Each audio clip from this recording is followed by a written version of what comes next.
আমি ব্যালকনির কাছে দাঁড়িয়েছিলাম। ঘরের ভেতরের দিক থেকে বৌঠানের একটা চিৎকার শুনে আমি দৌড়ে রান্নাঘরের দিকে যেতে যেতে দেখতে পেলাম আমার আগেই ব্যোমকেশ পৌঁছালো। রান্নাঘরে বৌঠান তখন তার ডান হাতটা ধরে দাঁড়িয়ে রয়েছে সামনের দিকে। তাকাতেই বুঝতে পারলাম আসলে কি হয়েছে। উনুনের ওপর থেকে গরম চায়ের বাটি নামাতে গিয়ে বোধহয় সেটা উল্টে কোনোভাবে আঙুলের ওপরে পড়েছে। বৌঠানের হাতের দিকে তাকাতেই দেখতে পেলাম খানিকটা জায়গা ফুলে এসেছে, সামান্য ফোসকা মতো পড়ে গেছে। পুঁটিরাম দেখতে পেয়ে তাড়াতাড়ি পাশের ঘর থেকে মলম নিয়ে এলো। ব্যোমকেশ একটা কাপড় দিয়ে হাত পরিষ্কার করে তাকে মলম লাগিয়ে দিল। তারপর বলল, একটু দেখে কাজ করলেই তো হয়। কাজ করার সময় মন কোথায় থাকে তোমার, বলো তো? বৌঠান হাতের ব্যথায় বোধহয় কাতর হয়ে গিয়েছিলেন। সেভাবেই বলল, আমি কি করব, হঠাৎ করে বঁটিটা সারাশি থেকে ফসকে তারপর আমার হাতের উপরে এসে পড়লো। সেটাই তো বলছি, এমনভাবে কাজ করো কেন যে বিপদ বেড়ে যায়। থাক, এখন আর তোমায় কিচ্ছু করতে হবে না, ঘরে যাও, গিয়ে একটু বসো, দেখো হাতের ফোসকাটা কমে নাকি। রামদয়ালও ব্যোমকেশের কথায় বলে উঠল, হ্যাঁ বৌদিমণি, ঘরে যাও, বাকি যা রান্না আছে আমি সেরে নিচ্ছি, তোমার আর কিছু কাজ করতে হবে না। না না, আমি ঠিক আছি, কিছু হবে না। আবার সেই জোর করবে? তোমায় বললাম না এখন আর কিচ্ছু করতে হবে না, চলো ঘরে চলো। ব্যোমকেশ বৌঠানকে একরকম জোর করে সেখান থেকে ঘরে নিয়ে গেল। এমন একটা ঘটনা যে ঘটে গেল সে ব্যাপারটা আমি হজম করে নিলাম, কারণ বড়সড় তেমন কিছু ঘটেনি। বৌঠানের হাতের ফোসকা কয়েকদিনই থাকবে, তারপর ঠিক হয়ে যাবে। আর যেটা হয়েছে সেটা নিয়ে তো আর এখন বেশি ভেবে লাভ নেই। তাই আমিও হাঁটতে হাঁটতে আবার ব্যালকনির কাছে গিয়ে দাঁড়ালাম। এখন বিকেলের সময়। বৌঠানকে আসলে চায়ের ফরমাইজটা আমিই করেছিলাম, তাই একটু খারাপ লাগছিল। চা করতে গিয়ে যে এমন একটা দুর্ঘটনা ঘটে যাবে সেটা আমি কি করে জানব। চুপ করে বসে বাইরের দিকে তাকিয়ে রয়েছি, এমন সময় দেখতে পেলাম এক ভদ্রলোক আমাদের বাড়ির গেটের সামনেটা ঠিক দাঁড়িয়ে এদিক ওদিক তাকাচ্ছে। বোধহয় তিনি কিছু একটা খুঁজছেন। আমি একটু অপেক্ষা করে ব্যালকনির উপর থেকেই হাত দিয়ে বললাম, ও মশাই, কাউকে খুঁজছেন নাকি?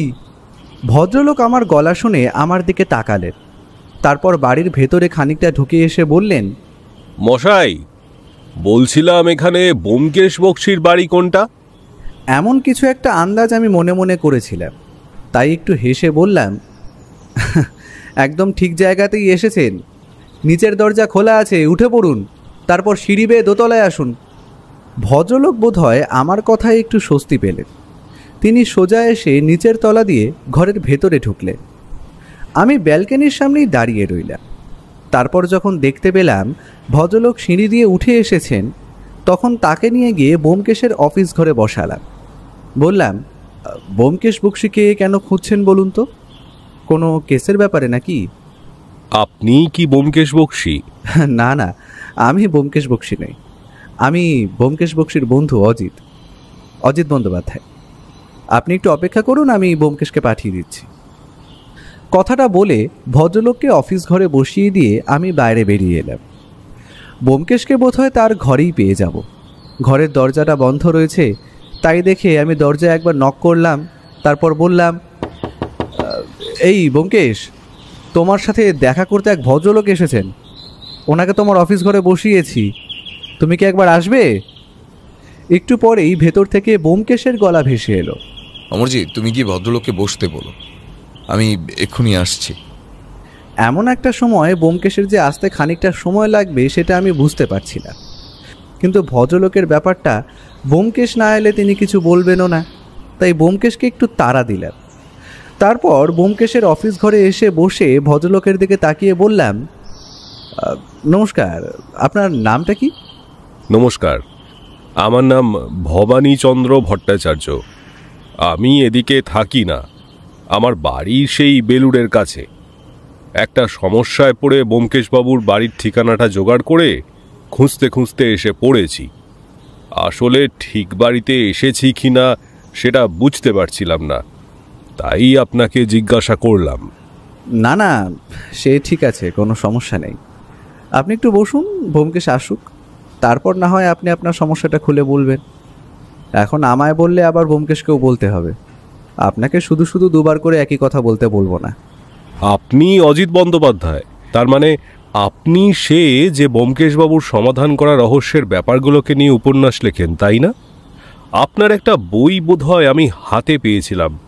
আসলে আমার পাশের বাড়িতে একটি ছেলে আছে যে আপনার সমস্ত বই পড়ে। তা আপনার বই আমি পড়েও দেখেছি, বেশ ভালো লেখেন আপনি। বলতে লজ্জা নেই, ভদ্রলোকের কথা একটু বেশ ভালোই লাগলো। আমি কিছু একটা বলতে যাব, তার আগেই ব্যোমকেশ ঘরের পর্দা ঠেলে ঢুকে পড়ল। তাকে দেখেই ভদ্রলোক নমস্কার করলেন। ব্যোমকেশও লোকটিকে নমস্কার করে আমার পাশের চেয়ারটায় বসল। তারপর বলল, বলুন ভবানীবাবু, আপনার সমস্যাটা ঠিক কি? আচ্ছা, আশা করি আমার বাড়ি চিনে আসতে আপনার বেশ খানিকটা অসুবিধা হয়েছে, তাই না? ব্যোমকেশের কথায় ভবানীচন্দ্রবাবু ওখানে একটু অবাক হয়েই বোধহয় ব্যোমকেশের দিকে তাকিয়ে বললেন, হ্যাঁ ব্যোমকেশবাবু, কিন্তু আপনি কি করে ব্যাপারটা বুঝতে পারলেন? তেমন কিছু না, আপনার পায়ের কাছে লেগে থাকা ধুলো যেভাবে লেগেছে তাতে বোঝা যায় আপনি বেশ অনেকটা রাস্তায় হাঁটাহাঁটি করেছেন। এক্ষেত্রে দুটো জিনিস হতে পারতো, এক, আপনি হয়তো অনেকটা দূর থেকে হেঁটে এসেছেন, আর না হয় কোনো কারণে আপনাকে অনেকক্ষণ হাঁটাহাঁটি করতে হয়েছে। আপনি এদিকার লোক নন, তার একটা আন্দাজ করতে পারছি, তাই বললাম আর কি। আসলে আমি অনেকটা রাস্তা হেঁটেই এসেছি, তাই বোধহয় পায়ের ধুলো লেগেছে। আর আপনার বাড়িটা খুঁজতে অনেকটা সময়ও লেগেছে। একজনকে জিজ্ঞাসা করলাম, সে এমন রাস্তা বলে দিল যে আমি ঘুরতে ঘুরতে অন্যদিকে পৌঁছে গেছি। তারপর আবার সেখান থেকে উল্টো পথে হেঁটে আসতে হলো খানিকটা। তা সে যাই হোক, আসতে যখন পেরেছি তখন আর কোনো ভাবনা নেই। আমি একটা সমস্যায় পড়েছি ব্যোমকেশবাবু, আমায় সেই সমস্যা থেকে উদ্ধার করে দিতে হবে। হয়তো ব্যাপারটা আপনার কাছে তেমন গুরুত্বপূর্ণ নাও হতে পারে, কিন্তু আমার কাছে বেশ সমস্যার। যতক্ষণ না পর্যন্ত আপনি আমায় সমস্যার কথাটা খুলে বলবেন ততক্ষণ আমি কিছুই বুঝতে পারবো না ভবানীচন্দ্রবাবু। আপনি আপনার সমস্যাটা খুলে বলতে শুরু করুন, ততক্ষণে চাও চলে আসবে। চায় আপত্তি নেই নিশ্চয়ই? ভবানীচন্দ্রবাবু মাথা নাড়লেন। তারপর নিজের পরনে থাকা পাঞ্জাবির বুক পকেট থেকে একটা ছোট্ট লাল রঙের বাক্স বার করে আমাদের সামনে টেবিলের উপরে রাখলেন। তারপর বললেন, এই বাক্সটা ব্যোমকেশবাবু, এই বাক্সটা আমায় অদ্ভুত সমস্যায় ফেলেছে। ব্যোমকেশ লাল রঙের বাক্সটা হাতে তুলে নিল। তারপর সেটা খোলার চেষ্টা করতে লাগলো। স্পষ্ট বোঝা যাচ্ছে যে বাক্সটা মাঝখান থেকে খুলে যায়, কিন্তু ব্যোমকেশ অনেক চেষ্টা করেও সেটা খুলতে পারল না। ব্যাপারটায় আমি অবাক হয়ে গেলাম। ব্যোমকেশ প্রথমে টেনে খোলার চেষ্টা করলেও তারপর সেটাকে মোচড় দিল। উল্টো দিক থেকেও খোলার চেষ্টা করলো, কিন্তু কোনোভাবেই সেটা খুলতে চায় না। ব্যোমকেশের কাছে ব্যাপারটা দেখে আমি সেটা তার কাছ থেকে নিলাম। তারপর আমিও সেটা খোলার চেষ্টা করলাম, অথচ স্পষ্ট বোঝা যাচ্ছে বাক্সটা মাঝখান থেকে খুলে যাওয়ার কথা, কিন্তু সেটা তো খুলছে না। আমাদের কার্যকলাপ দেখেই ভবানীচন্দ্রবাবু বলে উঠলেন, বললাম না ব্যোমকেশবাবু, এই বাক্সটা বড় অদ্ভুত। বাক্সটা আমি অনেকবার খোলার চেষ্টা করেছি, কিন্তু কিছুতেই খুলতে পারিনি। বাক্সটা আপনি কোথায় পেয়েছেন? সেটাই তো আসল কথা ব্যোমকেশবাবু। বাক্সটা আমার বাড়িতেই ছিল। বেলুড়ে যেখানে আমার বাড়ি, সেখানে আমার বাড়ির দোতলায় একটা চিলেকোঠার ঘর রয়েছে। সেখানে জিনিসপত্র সমস্ত কিছু থাকে। আমার বাড়িতে আমার স্ত্রী, আমার ছেলে সবাই রয়েছে। তাছাড়া আমার বাড়ির নিচের তলাটা ভাড়া দেওয়া। আপনি আমার বাড়ি দেখলেই বুঝতে পারবেন।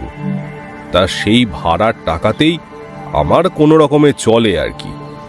তাছাড়া আমার ছেলেও কাছেই একটা দোকানে কাজ করে। মোটামুটি আমাদের সংসার চলে যায়।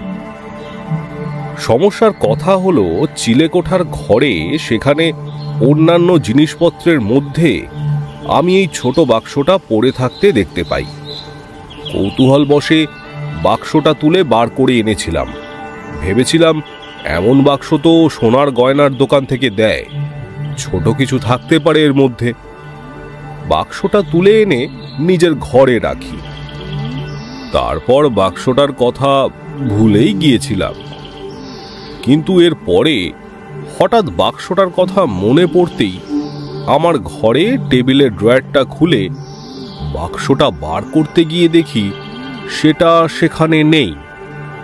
বাক্সটা আমি নিজেই ওখানে রেখেছিলাম, আমার স্পষ্টভাবে মনে আছে। তাহলে সেটা গেল কোথায়? বাক্সটা আমি আমার ঘরে খুঁজে দেখি, কিন্তু কোথাও নেই। বাক্সটা ড্রয়ার থেকে বার করে অন্য কোথাও রেখে দিতে পারি, কিন্তু সেটা তো ঘরেই থাকবে, আর ঘর থেকে তো সেটা কেউ নিয়ে যাবে না। বাক্সটার এমন অদ্ভুতভাবে হারিয়ে যাওয়ার কথাটা আমি কেমন যেন মেনে নিতে পারছিলাম না। কথাটা আমি আমার স্ত্রী এবং ছেলেকে জানাই। তারা সকলেই বলে তারা কোনো বাক্স দেখেনি। পরদিন সকালে সিঁড়ি দিয়ে নিচের দিকে নামতে যাচ্ছি, এমন সময় দেখতে পেলাম বাক্সটা সিঁড়ির এক পাশে রয়েছে। তখনই মনে পড়ে, আরে এটা তো সেই বাক্স যেটা আমি খুঁজে চলেছিলাম। বাক্সটা তুলে নিয়ে নিজের ঘরে যাই।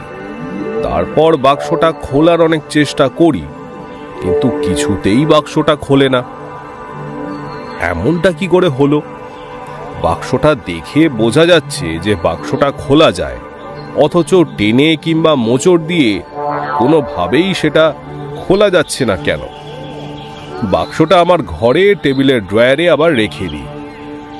বাক্সটা আমার কানের কাছে নিয়ে নাড়িয়ে দেখেছিলাম, তার মধ্যে কিছু নেই। কিন্তু একটা ব্যাপার মনে হয়, যখন বাক্সটা প্রথমে যখন চিলেকোঠার ঘরে খুঁজে পাই, তখন বাক্সটা একবার নাড়িয়ে দেখেছিলাম। মনে হয়েছিল তার ভেতরে কিছু একটা আছে, সেটা নড়েছিল। এখন তার মধ্যে কিছুই নেই, অথচ বাক্সটা খুলে দেখতেও পারছি না তার মধ্যে কিছু আছে নাকি।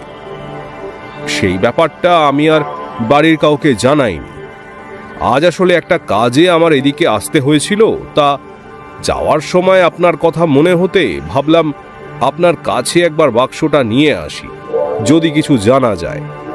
তাই আপনি হয়তো মনে করবেন এমন একটা অদ্ভুত ব্যাপার নিয়ে কেউ আপনার কাছে আসে নাকি, কিন্তু আমার মনে হচ্ছে এই বাক্সটার মধ্যে কিছু একটা ছিল, আর সেটা এই বাক্সটার মধ্যে থেকে কেউ বার করে নিয়েছে। কিন্তু সেটাই যদি হবে, তাহলে এখন এই বাক্সটা খোলা যাচ্ছে না কেন? সত্যি বলতে ব্যোমকেশের হাত থেকে বাক্সটা তুলে নিয়ে আমি অনেকবার চেষ্টা করেছিলাম, কিন্তু কিছুই বুঝতে পারিনি। ব্যোমকেশ ঠিক সেই সময় একটা অদ্ভুত কাণ্ড করল। বাক্সটা নিজের নাকের কাছে নিয়ে এসে যেন গন্ধ শুকতে রাখল। ব্যোমকেশের এমন অবস্থা দেখে আমি আর ভবানীচন্দ্রবাবু দুজনে অবাক হয়ে তাকিয়ে রইলাম।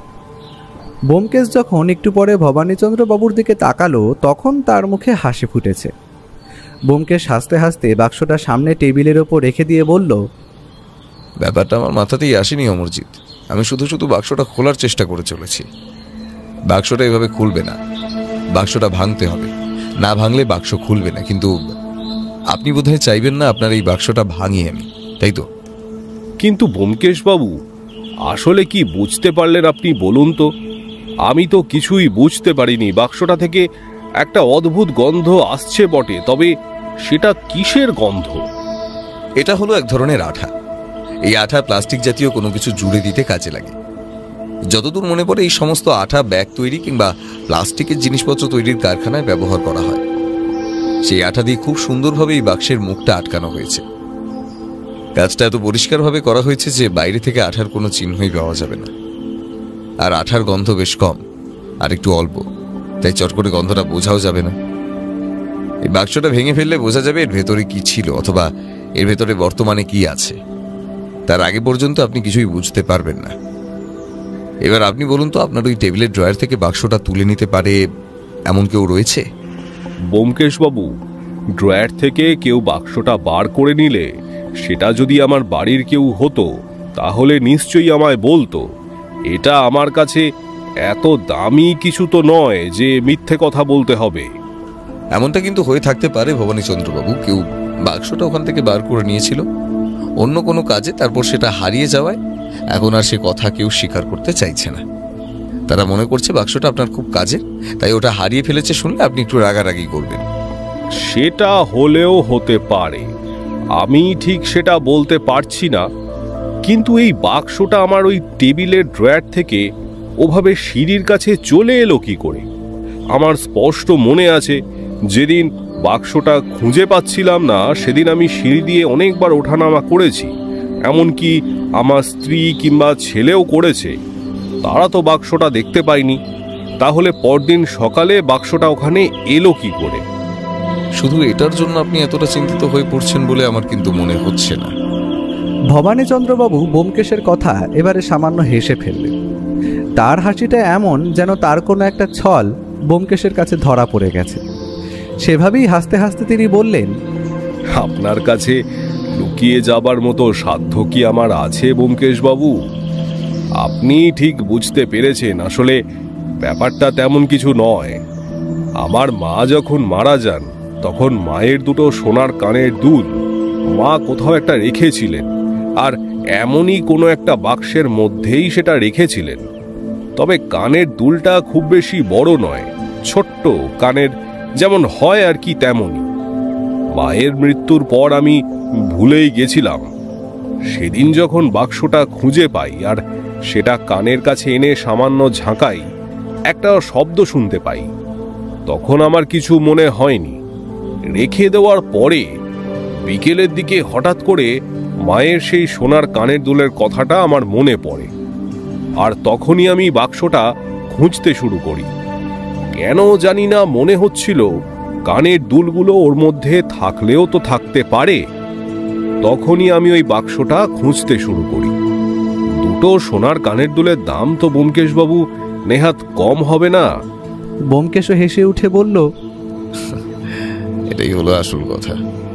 তা ভবানীচন্দ্রবাবু, এই বাক্সটার মধ্যে এখন যে কিছু নেই সে কথা আমি আপনাকে বলে দিতে পারি, তার জন্য বাক্সটা খোলার প্রয়োজন নেই। তবে কাগজপত্র জাতীয় যদি কোনো কিছু থাকে তাহলে আর তার কোনো শব্দ হবে না। আর বাক্সটা আপনার বাড়ি থেকে অদ্ভুতভাবে হারিয়ে যাওয়া, তারপর আবার সিঁড়ির কাছে ওটা ফিরে পাওয়ার মধ্যে কোনো একটা রহস্য থাকলেও থাকতে পারে। আর আপনার মায়ের কানের দুল যদি এর মধ্যে থেকে থাকে তাহলে সেই সময়ের মধ্যে চুরিও যেতে পারে। আপনার বাড়িতে গিয়ে আপনার বাড়িতে একবার দেখা দরকার, আর আপনার বাড়ির লোকের সঙ্গে কথা বলা দরকার।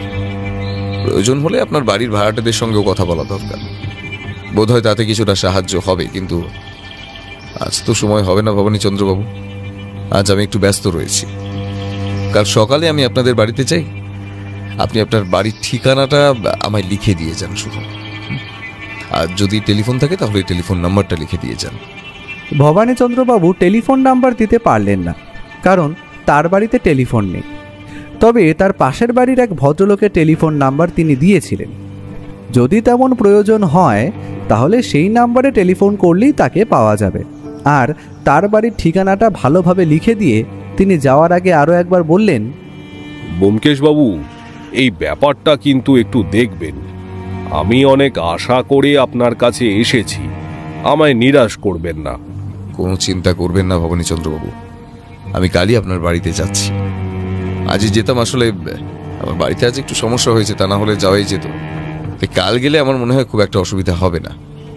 তবে এর মধ্যে আপনি একটা কাজ করবেন, আপনি আপনার বাড়ির লোকেদের সঙ্গে আর আপনার ভাড়াটেদের সঙ্গে ওই বাক্সটা নিয়ে একবার কথা বলে রাখবেন। দেখবেন তাদের কাছ থেকে জানতে পারেন নাকি আর কি কি কথা হলো, তারা কি জানালো, সেই সমস্ত কিছু মনে রাখবেন। সেটা আমাদের এই কেসে কিন্তু কাজে লাগতে পারে।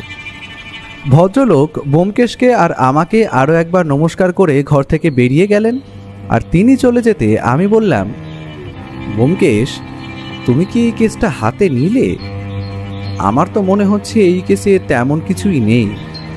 এই ভদ্রলোক চিলেকোঠা থেকে দুটো সোনার কানের দুল একটা বাক্সের মধ্যে পাবেন, এটা তো আর বিশ্বাস করা যায় না। তেমন হলে তো তিনি এটা আগেই পেয়ে যেতেন। মাঝে মাঝে এমনটা হয় ভাইয়া, এমন কোনো জিনিস আমাদের চোখ থেকে মাঝে মাঝে এড়িয়ে যায় যেটা আসলে কি তার সম্পর্কে আমাদের সঠিক ধারণা থাকে না। ভবানীচন্দ্রবাবু আগেই বলেছেন তার মায়ের কাছে দুটো সোনার কানের দুল ছিল, সেই সম্পর্কে তিনি নিশ্চিত, কিন্তু সেটা তিনি ওনাকে দিয়ে যেতে পারেননি কোনো কারণে। আর তাই সেটা ঘরে অন্যান্য বাতিল জিনিসপত্রের সঙ্গে পৌঁছে গিয়ে থাকতেই পারে ওই লাল বাক্সটার মাধ্যমে। আর যদি কিছু না থাকে তাতেও তো কোনো সমস্যা নেই, আমাদের একবার বেরিয়ে আসা হবে, কি বুঝলে? বেলুড়ের দিকে অনেকদিন যাওয়া হয়নি। এখন উঠি বন্ধু, তোমার বৌঠানের হাতের ব্যথাটা ভালো নাকি দেখি। কাল তাহলে সকালের দিকে বের হচ্ছি, আর ওই ভদ্রলোকের বাড়িতে যাচ্ছি। কথাটা বলে ব্যোমকেশ বেরিয়ে নিজের ঘরের দিকে চলে গেল। আমি বেশ কিছুক্ষণ সেখানেই বসে রইলাম। দেখতে পেলাম ব্যোমকেশ বাক্সটা টেবিলের উপরেই রেখে গেছে। আমি সেটা নিয়ে বেশ কিছুক্ষণ খোলার চেষ্টা করলাম, কিন্তু আবার ব্যর্থ হয়ে বাক্সটা নাকের কাছে আনতে একটা অতি ক্ষীণ গন্ধ আমি নাকে পেলাম। তাহলে এই গন্ধটার জন্যই ব্যোমকেশ বলেছে আঠা দিয়ে বাক্সটা লাগানো হয়েছে। তার সাথে সাথেই একটা ব্যাপার আমার মনে হলো, যদি বাক্সটার মধ্যে আসলেই কিছু না থাকে তাহলে বাক্সটা নিয়ে হঠাৎ করে কেউ তার মধ্যে আঠা লাগাতে যাবে কেন? আর বাক্সটা ভদ্রলোকের সিঁড়ির কাছেই বা পাওয়া যাবে কেন? হয় ভদ্রলোক কোনো কথা মিথ্যে বলছেন, আর না হলে এই কেসটার মধ্যে সত্যিই কিছু একটা রয়েছে। পরদিন সকালে ব্যোমকেশ আর আমি বাড়ি থেকে বেরিয়ে একটা ভাড়ার গাড়িতে করে ভদ্রলোকের দিয়ে যাওয়া ঠিকানায় গিয়ে পৌঁছলাম। সত্যি বলতে এত দূর আসতে বেশ খানিকটা সময় লেগেছে। ভদ্রলোকের বাড়িটা বেলুড়ের কাছাকাছি নয়। আমাদের গাড়ি গিয়ে যখন পৌঁছলো, ভদ্রলোকের দোতলা বাড়িটা খুঁজে পেতে ওখানে অনেকটা সময় নষ্ট হয়ে গেল। তারপর যখন বাড়ির ছোট গেটটা খুলে আমরা ঢুকছি, তখন ভদ্রলোক ছাদে ছিলেন। আমাদের দেখতে পেয়ে একবার হাত তুললেন, তারপর সিঁড়ি বেয়ে নেমে এলেন তিনি। বেশ হাসি মুখে তিনি বললেন, এই তো ব্যোমকেশ বাবু এসে গেছেন। আমি ভেবেছিলাম আপনি আর আজকে আসবেন না। তা আসতে কোনো অসুবিধা হয়নি তো? আমরা যে ভাড়ার গাড়িতে এসেছিলাম তাকেই অপেক্ষা করতে বলা হলো, কারণ এখান থেকে যাওয়ার জন্য আবার ভাড়ার গাড়ি পাবো কি না তার তো ঠিক নেই। ভদ্রলোকের সাথে আমরা সিঁড়ি দিয়ে দোতলায় উঠে গেলাম। আসলে দোতলা বাড়ির এক পাশ থেকে একটা সিঁড়ি ওপরে উঠে গেছে। নিচের একতলা বোধহয় ভবানীচন্দ্রবাবু ভাড়া দিয়েছেন, উপরতলায় তারা নিজেরা থাকেন। উপরতলায় মোট 3টি ঘর, নিচের তলাতেও তাই। দুতলাতেই একটা চিলে কোঠার ঘরও রয়েছে। এ সমস্ত আমরা পরে দেখেছিলাম। তখন উঠে ভবানীচন্দ্রবাবুর ঘরে গিয়ে বসতে তিনি বোধহয় চায়ের জন্য বলতে গেলেন। একটু পরে এসে আমাদের সামনে বসে হাসি মুখে বললেন, কিছু বুঝতে পারলেন? বাক্সটা তো আপনার কাছে রেখে এসেছিলাম, ওই কারণে যদি আপনি কিছু বুঝতে পারেন। বাক্সটা থেকে বোঝার মতন তেমন কিছুই নেই। বক্সের মধ্যে যদি কিছু থেকে থাকে তাহলে সেটা কেউ বার করে নিয়েছে আর বাক্সটাকে ওভাবে আটকে দিয়েছে। এবার আসল প্রশ্নটা হলো কাজটা কে করেছে, আর আপনার ঘর থেকে বাক্সটা ওখানে গেল কি করে? দেখুন কি করতে পারেন, আমি তো আর কিছুই বুঝতে পারছি না। ব্যোমকেশ ভবানীবাবুর কথা শুনল। এর মধ্যে চা চলে এলো। এক ভদ্র মহিলা আমাদের জন্য চা নিয়ে এসেছে। ভবানীচন্দ্র পরিচয় করিয়ে দিলেন। ইনি আমার স্ত্রী মল্লিকা। ছেলের কথা তো আগেই বলেছিলাম যে সে ব্যবসার কাজে একটু বাইরে রয়েছে, তা ফিরতে ফিরতে সন্ধ্যা হয়ে যাবে। আপনি ওই ছোট্ট লাল রঙের বাক্সটা ভবানীচন্দ্রবাবুর ঘরের আগে দেখেছিলেন? না, আমার তো সেটা মনে পড়ে না। বাক্সটা সিঁড়ির কাছ পর্যন্ত গেল কি করে সে ব্যাপারে আপনি কিছু জানেন না তাহলে? মল্লিকা দেবী মাথা নাড়ালেন। ব্যোমকেশ বলল, আচ্ছা, আপনাদের নিচের তলায় যে ভাড়াটেরা রয়েছে তাদের মধ্যে কাউকে আপনার সন্দেহ হয় না? তারা যদি এই কাজটা করে থাকে আর কি। কিন্তু তাদের তো কেউ আমাদের ঘরে আসে না। হ্যাঁ, ওই নিচের তলায় ভাড়াটে বাচ্চা ছেলেটাকে মাঝে মাঝে উপরে নিয়ে আসা হয়। একদম ছোট্ট ছেলে, বুঝলেন? ও মাঝে মাঝে আমাদের ঘরে এসে খেলা করে। আসলে আমার তো বেশিরভাগ সময়টাই একা কাটে। ছেলেরা বাইরে বেরিয়ে যায়, উনিও কোনো কাজে এদিক ওদিক বাইরে বেরিয়ে পড়েন। আমি তো একাই থাকি, তাই ছেলেটাকে নিয়ে আসি, তারপর ওকে আমি নিজেই দিয়ে আসি। কিন্তু ওরা তো উপরে চট করে আসে না। ব্যোমকেশ চুপ করে কিছু একটা ভাবল, তারপর বলল, আচ্ছা, যেদিন বাক্সটা হারায় সেদিন তো ভবানীচন্দ্রবাবু বাড়িতেই ছিলেন। সেদিন কি ওই নিচের ঘর থেকে ভাড়াটেদের বাচ্চা ছেলেটাকে আপনি নিয়ে এসেছিলেন? ছেলেটার মায়ের সাথে সিঁড়ির কাছে দাঁড়িয়ে আমি কথা বলছিলাম, তারপর ছেলেটাকে আমার কোলে দিল। কিন্তু সিঁড়ির কাছে দাঁড়িয়েই তারপর আমি তাকে নিয়ে উপরে চলে আসি, আর ছেলেটির মাও নিজের ঘরে চলে যায়। ছেলেটাকে নিয়ে আপনি আর ঠিক কোন ঘরে গিয়েছিলেন? আমাদের ঘরে, ওই জানলার কাছে ওকে দাঁড় করিয়ে রাখি, বিছানাটার কাছেই দাঁড় করিয়ে রাখি। বড্ড শান্ত ছেলে, হাতে কিছু একটা দিলেও চুপ করে বসে থাকে। তারপর আমি একটু পরে ওকে দিয়েও আসি। ওই ঘরে মানে যেই ঘরের ড্রয়ারে বাক্সটা ভবানী চন্দ্রবাবু রেখেছিলেন, সেই ঘরে কি আপনি ছেলেটাকে নিয়ে গেছিলেন, মনে পড়ে? এবার মল্লিকার দেবীর দিকে আমি আর ব্যোমকেশ এমনকি ভবানীচন্দ্র বাবু পর্যন্ত সোজা তাকালেন, কিন্তু তিনি হয়তো স্পষ্টভাবে মনে করে বলতে পারছেন না আসলে এই কাজটা হয়তো তিনি প্রতিদিনই করে থাকেন, তাই সেদিন তিনি ওই ঘরে গিয়েছিলেন নাকি সে কথাটা বলা সত্যিই শক্ত। তিনি স্পষ্টভাবে কিছু মনে করে বলতে পারলেন না। আচ্ছা, আপনাকে মনে করতে হবে না, আপনি শুধু এটা বলুন, সেদিন বাচ্চাটাকে আপনি যখন ফেরত দিয়েছিলেন তখন কোথায় দাঁড়িয়ে ফেরত দিয়েছিলেন? সিঁড়ির কাছে নিশ্চয়ই। হ্যাঁ ব্যোমকেশ বাবু। এবার আমায় বলুন, তখন তার হাতে কি ছিল? কিছুই তো ছিল না তখন তার হাতে। মল্লিকা দেবীর কথা শুনেই বোঝা যাচ্ছিল তিনি আসলে যা বলছেন সে সম্পর্কে তিনি নিজেও নিশ্চিত নয়। তার মধ্যে কেমন যেন একটা দনমন ভাব রয়েছে। তিনি একবার ভবানীচন্দ্র বাবুর দিকে একবার ব্যোমকেশের দিকে তাকিয়েই হঠাৎ করেই ঘর থেকে বেরিয়ে গেলেন। ভবানীচন্দ্রবাবু ব্যাপারটার আকস্মিকতায় একটু থমকে গেলে ব্যোমকেশ নিজে থেকেই বলল, আসলে উনি নিজে হয়তো ব্যাপারটা মনে করতে পারছেন না, তাই এমনটা হচ্ছে। তাতে কোনো অসুবিধা নেই ভবানীচন্দ্রবাবু, তবে আপনাদের ভাড়াটিয়াদের সঙ্গে একবার কথা বলতে হবে। সে আপনি বলতেই পারেন ব্যোমকেশ বাবু, তবে বাড়িতে এখন সবাইকে পাবেন না। তাদের বাড়ির কর্তা এখন বাড়িতে নেই, স্ত্রীলোক আছে। আপনি কার সাথে কথা বলতে চাইছেন? দেখুন, এই বাড়িতে আপনারা ছাড়া একমাত্র ওনারাই আছেন, এই ওনাদের সঙ্গে একবার কথা বলে দেখাই যাক না, যদি কিছু জানেন। ব্যোমকেশ বাবু, তাহলে আমার স্ত্রীর সাথে আপনি যান। ওই স্ত্রীলোক বাইরে খুব বেশি আসেন না প্রয়োজন ছাড়া। ব্যোমকেশ আমায় সেখানে থাকতে বলে মল্লিকা দেবীর সাথে বাড়ির নিচে চলে গেল। বেশিরভাগ মহিলাদের সবার কাছ থেকে নিজেকে আড়াল করে রাখার একটা প্রবণতা থাকে, তা আমি জানি, তাই ব্যাপারটা নিয়ে তেমন একটা আশ্চর্য হলাম না। কিন্তু ব্যোমকেশ ভদ্রমহিলার সাথে কথা বলার ব্যাপারে এত উৎসাহী হয়ে পড়ল কেন সেটাই বুঝতে পারছিলাম না। সে যাই হোক, আমি আর ভবানীচন্দ্রবাবু তখন সেই ঘর থেকে বেরিয়ে উপরে ছাদে গিয়ে দাঁড়ালাম। ছাদের চারপাশে সামান্য উঁচু রেলিং রয়েছে, তা দিয়ে এদিক ওদিক সবটাই দেখা যায়। ভদ্রলোক ছাদের চারপাশে ঘুরতে ঘুরতে হঠাৎ বললেন, অজিতবাবু, আমার কিন্তু একটা সন্দেহ হয়, সেটা ব্যোমকেশবাবুকে এখনো বলিনি, আর ব্যোমকেশবাবু কিভাবে নেবেন তাই আপনাকে কথাটা বলি। ওই লাল রঙের বাক্সটা সিঁড়ির কাছে পাওয়ার পরে আমার কেমন যেন মনে হয়েছিল ওই বাক্সটা নিচের ঘরের কেউ নিয়ে গেছে, কিন্তু ওরা আমাদের ঘরে কিন্তু আসে না। তাই ওই ড্রয়ার থেকে তারা ওটা নিল কি করে সেটাই আমি বুঝতে পারছি না। ব্যোমকেশ এলে ব্যোমকেশ কথাটা জানাবেন। আমার মনে হয় সেও ওদেরকেই সন্দেহ করছে, তাই নিচের ঘরে ওদের সাথে কথাবার্তা বলতে গেছে। তা আপনার ছেলে কখন ফেরে? তার ফিরতে ফিরতে একরকম বিকেল হয়ে যায়। আপনাদের সাথে বোধহয় তার দেখা হবে না। ব্যাপারটা আমিও বুঝতে পেরেছিলাম যে আমাদের সাথে তার দেখা হবে না, কারণ রাত পর্যন্ত তার আমরা এখানে থাকবো না, তার আগেই চলে যেতে হবে। ছাদের এদিকে ওদিকে আমরা ঘুরতে লাগলাম। একটু পরেই ব্যোমকেশ উপরে উঠে এলো। ভবানীচন্দ্রবাবুর দিকে তাকিয়ে বলল, ভবানীচন্দ্রবাবু, আমাদের কাজ আজকের মতো শেষ হয়েছে। আপনার পাশের বাড়ির টেলিফোন করলে নিশ্চয়ই আপনাকে পাওয়া যাবে। হ্যাঁ, পাওয়া যাবে, কিন্তু মানে কাজ হলো কিছু।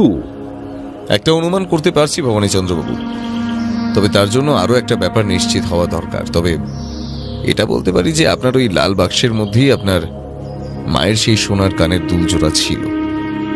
সেটা এই মুহূর্তে কোথায় আছে সে ব্যাপারে কিন্তু আমি কিছুই বলতে পারবো না।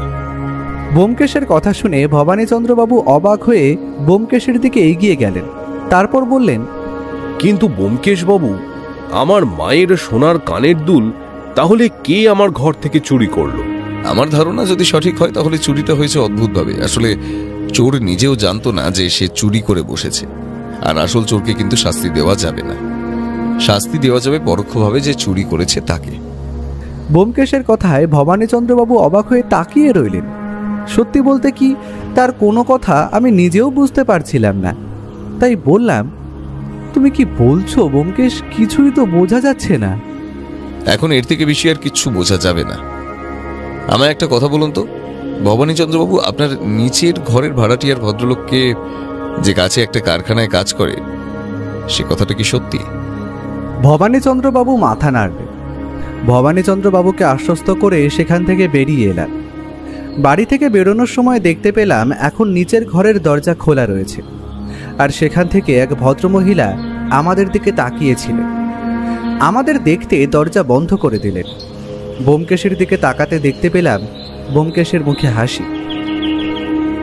পরদিন সকালে ব্যোমকেশ কোথায় যেন বেরিয়ে পড়ল। যাওয়ার সময় আমায় যেমন কিছুই বলে গেল না, তেমনি বৌঠানের কাছে খোঁজ নিয়ে জানতে পারলাম তাকেও কিছুই বলে যায়নি। তবে সকালে নাকি একবার থানায় টেলিফোন করে কিছু কথাবার্তা বলছিল, সেই সময় বৌঠান চা দিতে এসে শুনতে পেয়েছে।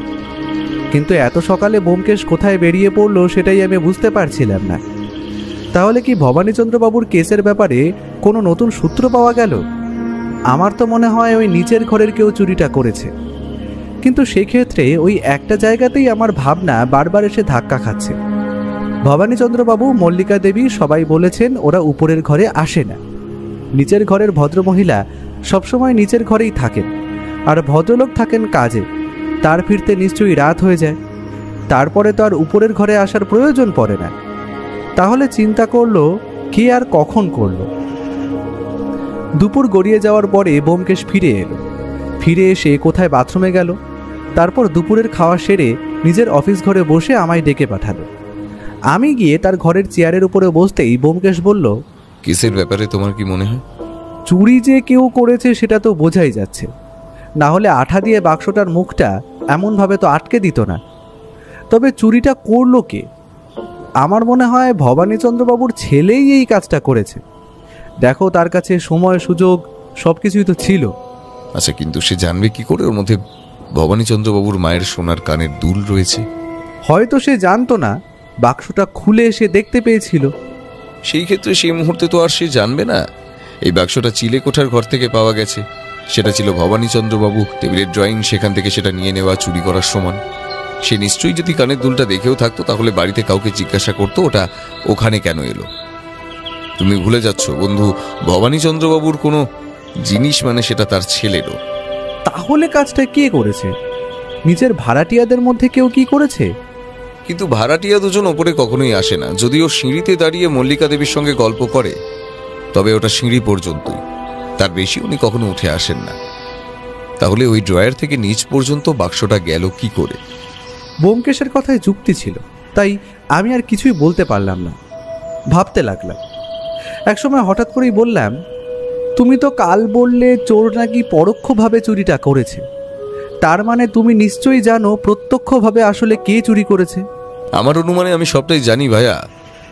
এখন আমি তোমার থেকে জানতে চাইছি তোমার কি ধারণা, তাহলে বুঝবো আমার আর তোমার ধারণাটা একই কিনা। সত্যি বলতে আমি কিন্তু কিছুই ধারণা করতে পারছিলাম না। বারবার মনে হচ্ছিল এটা করলো কে, এই ঘর পর্যন্ত আসলে গিয়েছিল কে। হঠাৎ করে একটা কথা মনে পড়ে গেল। ধারণাটা অদ্ভুত, এমন একটা কথা ভাবাই যায় না, কিন্তু তবুও কথাটা হঠাৎ করে মাথায় আসতে ব্যোমকেশের দিকে তাকালাম। ব্যোমকেশ বোধহয় বুঝতে পেরেছিল আমার মাথায় কি এসেছে, তাই দেখতে পেলাম তার মুখে একটা অদ্ভুত হাসি। সে আমায় কিছু বলার সুযোগ না দিয়ে বলল, ঠিকই আন্দাজ করেছ অমরজিৎ, আমারও মনে হচ্ছে ব্যাপারটা এমনটাই হয়েছে। কিন্তু ওই বাক্সটা আবার ওই সিঁড়ির কাছে রেখে দেওয়ার কারণটা কি? এখানে একটা সূক্ষ্ম ব্যাপার রয়েছে, সেটার এখন বলতে চাইছি না। আমি আগে অপরাধীকে ধরি, তারপর না হয় সবটা খুলে বলবো। এখন আমায় কয়েকটা টেলিফোন করতে হবে। আমি জানতে চাচ্ছিলাম আমার ধারণাটাও তোমার মনে হচ্ছে নাকি। এবার এই পথেই তদন্ত করা যাক।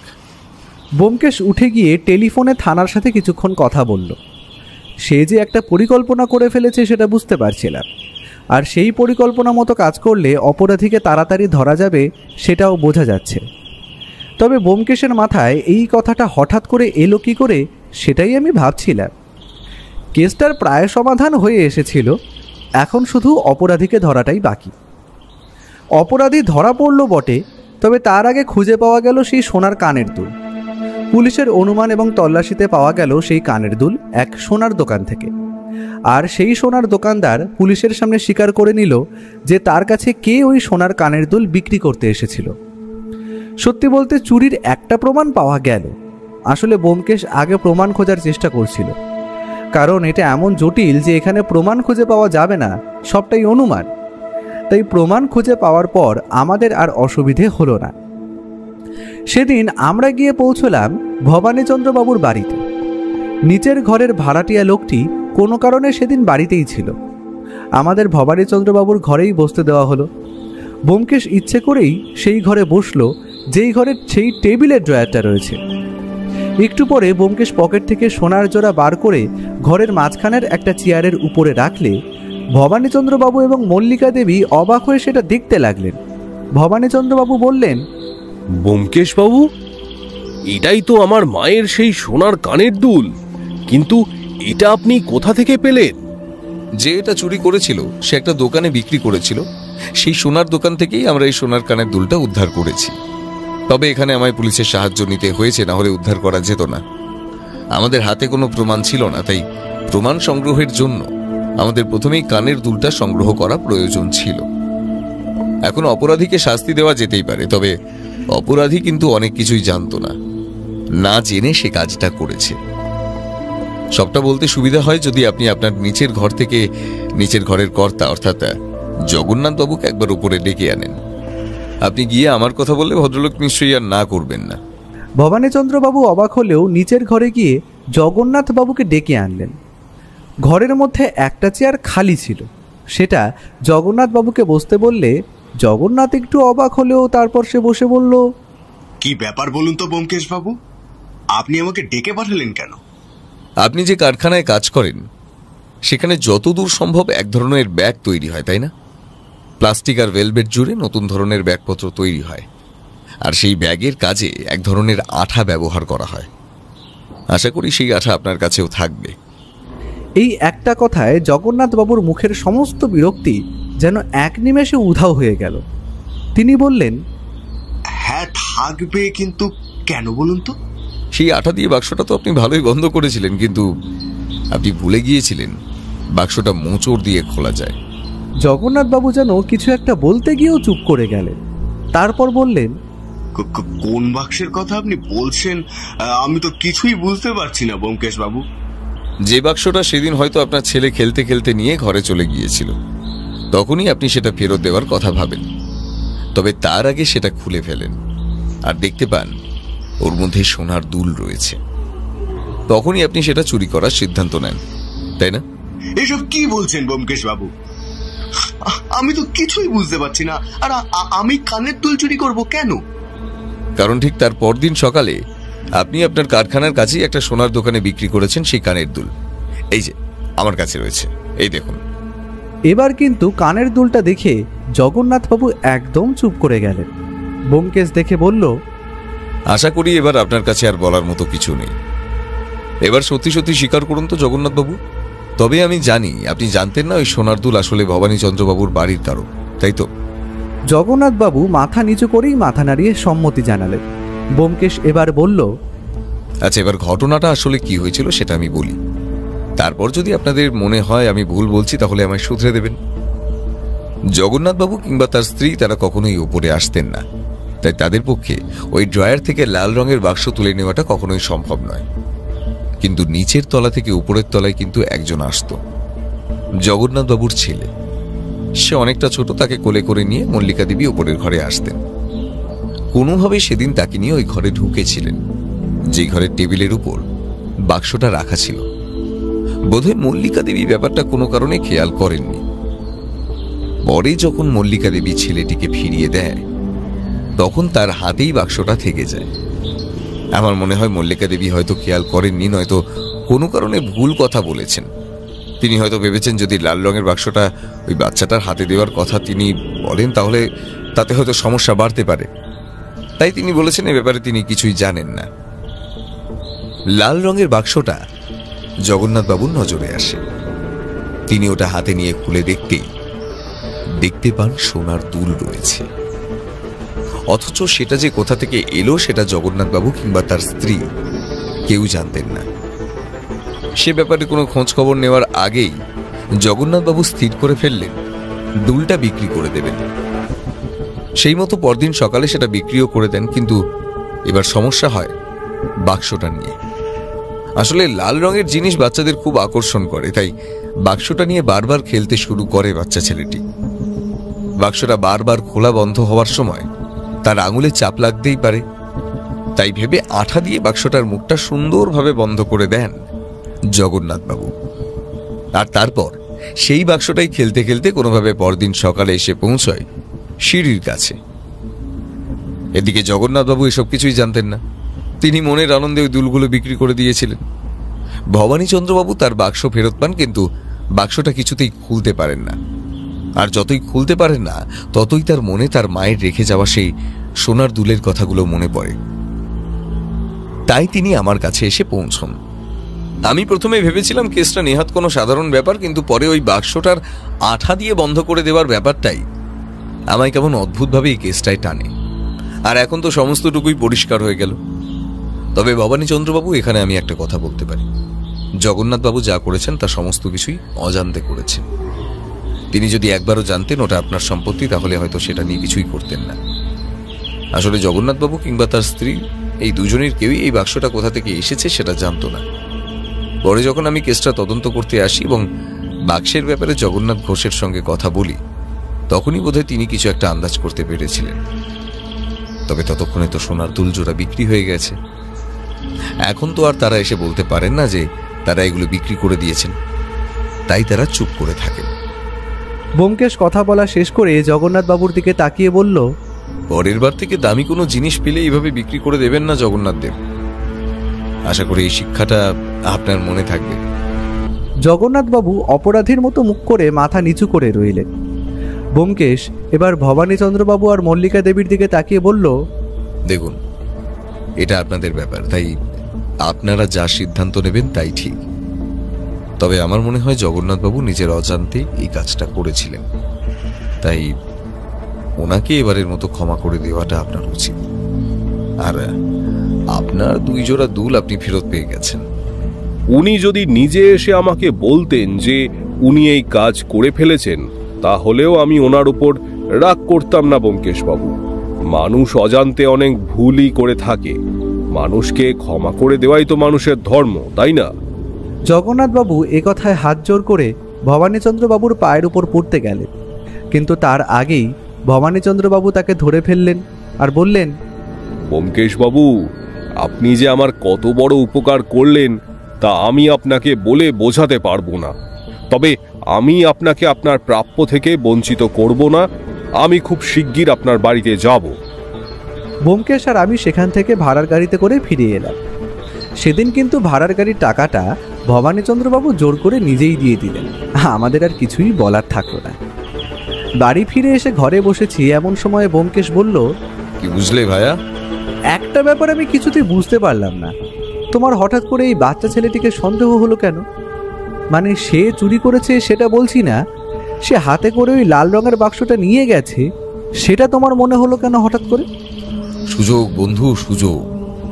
ওই ঘরে যাওয়ার সুযোগ একমাত্র কিন্তু ছিল ওই বাচ্চা ছেলেটির। তবে এর মধ্যে আমি একবার রাতের বেলা টেলিফোন করে ভবানীচন্দ্রবাবুর ছেলের সঙ্গে কথা বলেছি, তবে সেই কাজটা করেছে বলে আমার মনে হয় না। তাই বাকি থাকলো ওই ভাড়াটিয়ারা, অর্থাৎ জগন্নাথ বাবুর ছেলে। কেসটা যে এমনভাবে শেষ হবে তা আমি অনুমান করতে পারিনি। তবুও সেই প্রথম দিন যখন ভবানীচন্দ্রবাবু বাড়িতে এসেছিলেন, তখন যেমন মনে হয়েছিল এটা একটা অতি সাধারণ অপ্রয়োজনীয় কেস, সেটা কিন্তু এখন আর মনে হলো না।